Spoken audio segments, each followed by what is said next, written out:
I'm reading from my new book, Show Them a Good Time, in Kennys Bookshop. Very happy to be here.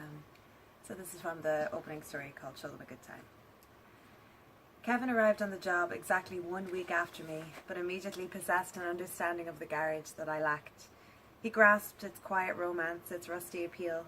He knew the order we were meant to do our activities in. It was innate. I might put the mop in the bucket, or I might wring out the mop, and he would say, "We're not supposed to do that part yet," and he would be right. He worried about my non-linear mind, but I felt we worked smoothly as a perfect synchronized team. I liked him far more than was strictly encouraged. I knew management wanted us to have a more difficult relationship, with maybe a frizzen of grim sexual tension, but it didn't happen. From the beginning, we shared a special atmosphere, a private connection that was pure and honest.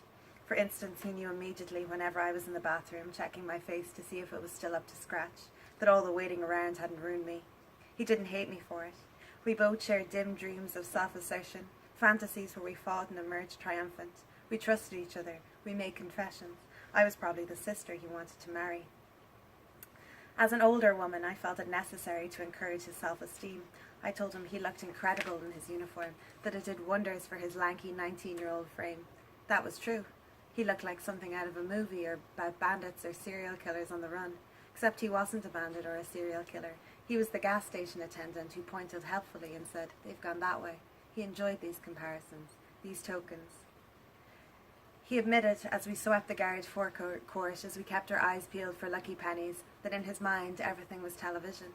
There were ways of separating reality from fantasy, but he did not know them.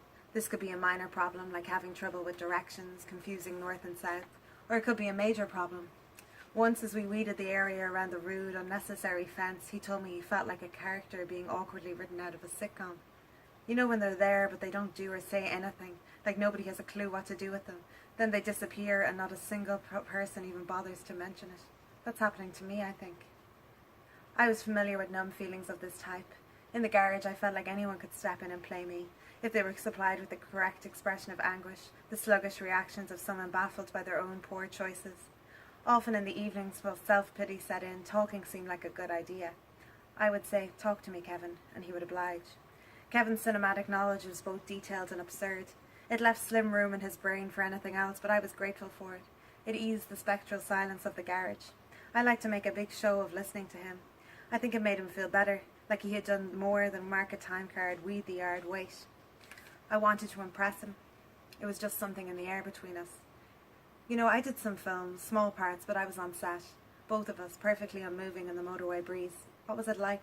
He asked. Like everything else after a while. Almost boring, unpleasant, a lot of hanging around. Is that why you left? Yeah, and all the good roles started drying up. Oh, that happens, Kevin agreed earnestly. I've heard of that happening to women. Within a few weeks, I developed a nightly routine of walking briskly, guiltily past the house where Kevin still lived with his father. I did not like the conclusions I came to. I could picture him inside, folded over his single bed, staring intently at a screen. Some mornings I could imagine a faint trace of a television glow on his body.